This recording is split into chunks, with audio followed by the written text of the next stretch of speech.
I'm just too lavish. I'm just too lavish. I'm just too lavish. I'm just too lavish. I'm just too lavish.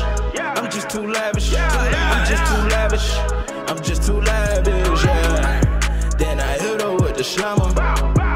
Shawty say she like my country grammar. Yeah. Then I pour the lean into the fountain. Last year, I introduced y'all to my boy Todd and his company, JaveCo Enterprises. But in the last 6 months, my boy been working. There he is right there. Pull up and fully loaded whips, man. I be like I'm coolin'. BBS diamond cold, I be like I'm coolin'. I pull up with shoulders, my life like a movie. I pull up with 2 college bras working hooters. They smoke out the hookah and I'm feeling like the greatest, shining like I'm man, no, man, go get a bed now. Little bit. Oh, work, man. That's it. I'm not a racist, and shawty gotta match my fly cause I'm like I'm basic. I'm just too lavish. I'm just too lavish. I'm just too lavish. I'm just too lavish. I'm just too lavish. I'm just too lavish. I'm just too lavish. I'm just too lavish. Shawty thought I was flexing. Yeah, I know she did till she seen me pull up with the flag. Catch me off in Lenny Square. I be all in need, man. I just wanna hit the mall and play. Cause I got racks in my pockets now. Bad bitches. Alright, so last time I came down to the spot, we talked about good months, bad months, 6-figure months, 5-figure months, negative months. I know off camera we talked about some 6-figure months that you had going on. Tell me about your experience in that 6-figure months. Oh man, well first humbly, you know, it's damn sure negative months and some other types of months, you know, well before you ever get to 6-figure. And I'm a work in progress by all means, but I have had the joy of staying diligent with the business and reaching that type of success. With that being said, it does, you know, you get to a point where that, you know, there's people in the business that's doing that, you know, month in, month out, and it's automated. But until you get to that point, you really are building and figuring out how do you replicate and repeat and repeat. For me personally, it was just a testament to being diligent and really opening myself up to partnerships. It was 2 deals that closed for me actually that yielded those 6 figures, 2 construction projects. I had a project in New Orleans and a project in Atlanta going simultaneously, and I was able to really do this, you know, I was really able to do this with the help of me leveraging partners. You know, while I'm not physically at one project or another, I had good project managers who actually worked with me and helped me oversee things to kind of free up my time. And with both of those, there were seeds sown obviously months well before when we acquired the properties and renovation process, but they actually ended up panning out from a sales standpoint the same month, yielding that 6-figure month. One deal was the deal in Atlanta was something that we acquired, a partner and I acquired for $20,000. Actually, no, I'm sorry, we acquired that for $46,000, $46,500. We put $20,000 into it, and we had a buyer already lined up prior to us even finishing renovation, who was pre-approved and ready to contract at $120,000. So that was happening. Then simultaneously, a project in New Orleans, we acquired that one for $20,000, and that one we put 47 into it, and ultimately we procured a buyer at $130,000. So, you know, after commissions and closing fees, you know, that still was a hell of a, you know, a net month. You know, it was a great month, but it was several seeds being sown into that. You're managing the project during that life cycle. So you've been, you know, you're staying with the project, doing everything it takes to see it through, because you're running the hurdles, you're running the setbacks. You're doing whatever it takes to see it through to get to that finish line, and it's always worth it, by all means. So now we're working on repeating that and helping others to do the same. So that's been good for my business for sure. That catapulted a lot of momentum in my business. And so, you know, I'm an agent. I work for, you know, I work here in Atlanta, but legally I can't go out to another state and work as an agent. So was you doing the investing side to real estate? How were you able to go from Atlanta and New Orleans and put together those two projects? I know you said you had a partnership. Correct. So how are you able to manage both of those projects to where you got what you were expecting out of those deals? Very good question. Me, I'm licensed as well, and I'm actually soon I'll be getting my broker's license here in Atlanta, but also I'm gonna have reciprocity in the Louisiana market, in New Orleans specifically. I operate as principal in my investment company. So when I mention partnerships, is various ways you can work joint venture deals, you can work partnerships. You could have people join and be under one LLC. You could have two LLCs with a joint, or two businesses with a joint venture agreement, and they have a joint venture agreement that explains the details of that partnership. There's several ways that you could do it. It's actually kind of one of each for the six-figure month that I just referenced. One of them was a partner in New Orleans brought me a deal, and we have our own entities, but he brought the deal and I was able to actually get it financed and finance a lot of the renovation side. So from a title standpoint, my company was on title for it, and we had a JV agreement as to how he got paid. In a different scenario, still similar, the deal was brought to me as a result of me referencing somebody to my finance partner. A lender out here in the Atlanta market, he wanted to fund the deal. It was an amazing deal, and this particular partner couldn't get the financing, but I was already approved. That's why I recommended the lender to this guy. And the deal actually came right back to me. I didn't even know of this deal. And it was a way for me to get the table, and that deal was already lined up with the back-end buyer. And we set that up as a, an actual partnership that paid out. And me being the one that qualified for the financing was playing on the funding side, and also in a project management capacity. Then it helped. It helped, and our percentage wasn't necessarily. And the percentages, the ratio splits for how you want to set up JVs and all that. That's just subject to each deal, each person. I'm about a win-win, and like I mentioned, I like to help within this business. So I want to get engaged in a project, an opportunity where everybody feels that there's mutual benefit. So it was, for sure. You spoke about finance. Is financing the same as renovating a house as if you're going in to buy your own house? It depends, not necessarily. In this space, with construction, new construction, or rehabbing, this type of financing is meant specifically for you to go renovate and sell it, or renovate and hold as a rental property. And from a rate and term standpoint, it's usually different rate and terms that are associated with loan products that are meant just for investment property. If you're buying something as an owner-occupant and going FHA, conventional, or whatever, more than likely you're going looking for something more move-in ready. If you do leverage a construction loan, and they do have construction loans for owner-occupants, then it's different rate, different terms, and the lending institution looks at it like, we're lending this money to you for the sake of you living in it. Whereas with the investment realm, the lender knows that they're lending this money for the sake of create investment to make more money. So usually higher interest, higher points, because they know from a leverage standpoint, this money is helping you go create more money, and it's backed by this real estate asset that gives the lender, assurance. Okay. How do you go about selecting the properties that you're working on to get you the best return? I know you got New Orleans, you got Atlanta. Sure. And Atlanta is a whole lot of different markets going on right now to where you can make a lot of money. Right. How did you select, where you were gonna go for this particular deal? A lot of market analysis. Me being full-time in the business for, a few years now at this point, it's just kind of like some fruits of the labor. I've really been just driving for dollars, networking, marketing within, the Atlanta market. So at this point, I'm getting feedback. I get good deal flow. I have other investors, other agents who send me deals daily. So I have good pickings to look through that someone else may actually get, after I may have picked through it, or after other investors have picked through it. So from market analysis and letting in the investment space, the numbers are what dictate it.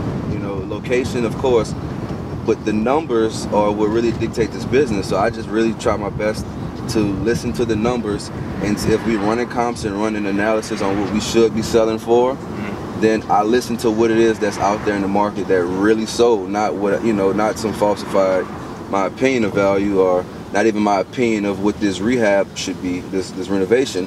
I get with a real contractor and we do a walkthrough, so I'm working with as much factual, as much down to the T information as possible. That helps me be as informed as possible.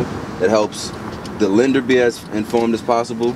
And ultimately, if you're leveraging and you're getting a loan, this is what the lender's going to require you to do anyway. So it's just in your best interest to start thinking the same way that the financiers think, when analyzing the property. You know, you're not buying it too high as is, you know, present day value. Will it truly be worth on the back end, and what does it take to improve it to make it worth that, and then is this a good deal, you know, from different calculations. Okay. So now looking at numbers, so you said the one you got here you bought for $20,000, right? Correct. No, the one purchase here was $46,500. $46,500. Correct. And then how much did you put into it? This was $20,000, and I'm cool with even calling it $25,000. I feel like we came out of pocket last minute on something, but it still was worth it because, like I said, we had a buyer lined up the entire time. So we just were really connecting the dots and kind of gluing everything together.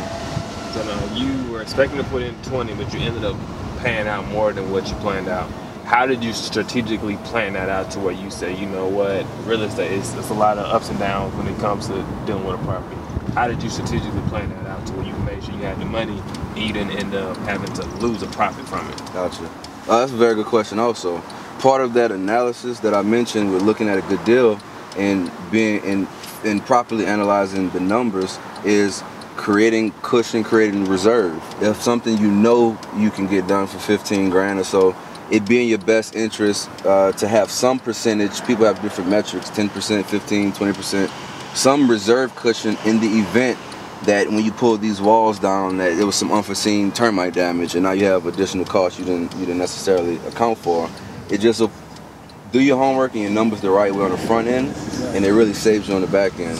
You know, in real estate, you make your money on the purchase, you realize it on the sale. So it really is you doing all of your homework, all your numbers, and you really reverse engineer and kind of working through your plan. All right. What about the one in New Orleans? That one, very good project, very smooth project. I had great partnership with that as well. Actually, it kind of turned into a team. My partner had his family even being eyes and ears on the project, you know, while we were waiting for everything to be finished up with. With that one, we acquired, believe it or not, we actually acquired for not too much more than the price of back tax. All right, so how much did you acquire the property in New Orleans for? This particular deal, we actually acquired for just a little bit more. Well, actually for the price of the back taxes and liens it had against it, which totaled at about 20 grand. So we acquired that one for 20. We put 45-ish, 47 into it in total, and that appraised for even higher than 130, but we did contract that one. 130 is what we moved it for. So it was a good, like I said, very good opportunity, good deal, good opportunity. It's in a turning area of New Orleans, in Gentilly area, and it made for a good project, and it made for a good kind of testament for me to get with other like-minded, trustworthy partners, and you really can get more done collectively than you can by yourself, you know, for sure. All right, so about how much total would you say you put into it, and how much did you get out of the total? The New Orleans deal specifically, or just that month? Oh, just total. You don't give a range of it. And again, this was with partnerships and even leveraging loans. But as far as out of pocket to some degree, I think we collectively had 80. Let me see, 68, maybe. I'd say 60 to 80, maybe. Actually, less than that, I'd say more 60-ish out of pocket leverage, you know, when it was all said and done collectively. And that bringing back, you know, I mean, from a growth standpoint, like, you know, towards 200, closer to 200 than to 1. I know that for a fact. So it's still netted, you know, very decent. So, you know, and it should just get right back to work, though. You know, you gotta put the money back at work, and it's still things accounted for. And you still have a business to reinvest in. So it's definitely not just Christmas and party time, you know. Yeah, so what we had into what areas are you looking to put your money into next? You mean specific areas of the city, or? Yeah, so Atlanta specifically, we've done a lot in East Atlanta, which is, you know, area we're in now. East Atlanta, Kirkwood, Edgewood, some neighboring areas, and I really kind of have an affinity for the, you know, more urban areas in town. You got smaller Vine cities, different smaller pockets that are really turning. Weston's very nice, and I really want to play a role in development and you know, in town urban communities as well as I do in New Orleans. So definitely you want to be where the hot activity is, but also, you know, like I said, this business for me is more than just the income. It's about playing a role in the bigger picture, just being, you know, representation of just a good work, good steward of shit while we on here on earth, you know, doing something good with your time. Right. And that's important just from where I'm from for a lot of people to be able to see that, to point to. But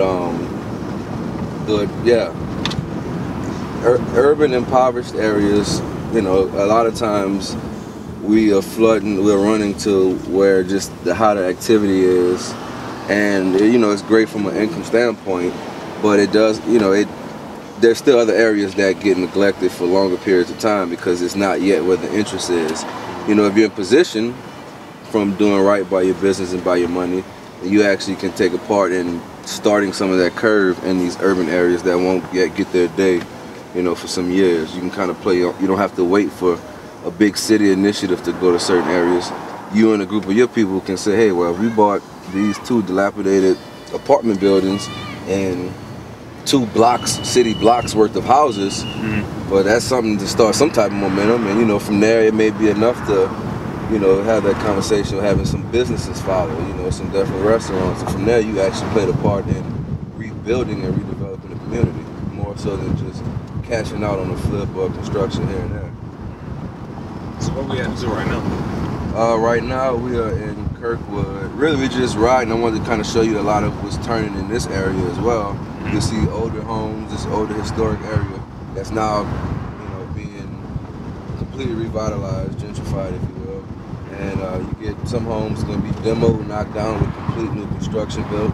Some of them, you know, space, square footage added, but nonetheless, it's just a lot of brand new products that weren't here just a few years back.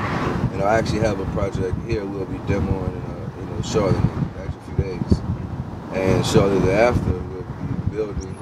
And we have a couple more in the contract that we're just waiting on this due diligence period to end, and we might have we will have a few more projects in the Kirkwood area. But even like I say, it's be it Kirkwood here, or be it Gentilly in New Orleans, or you know, Tremé, or just different areas in the city, it doesn't matter. It's kind of the same science as to why it's a good investment and it makes sense. And also, for me, it's the same science of why I'm in it, you know, to really play a part in being a representation for somebody doing good and then doing good with the fruits of my labor. About what's the range of the houses in Kirkwood right now compared to what they were?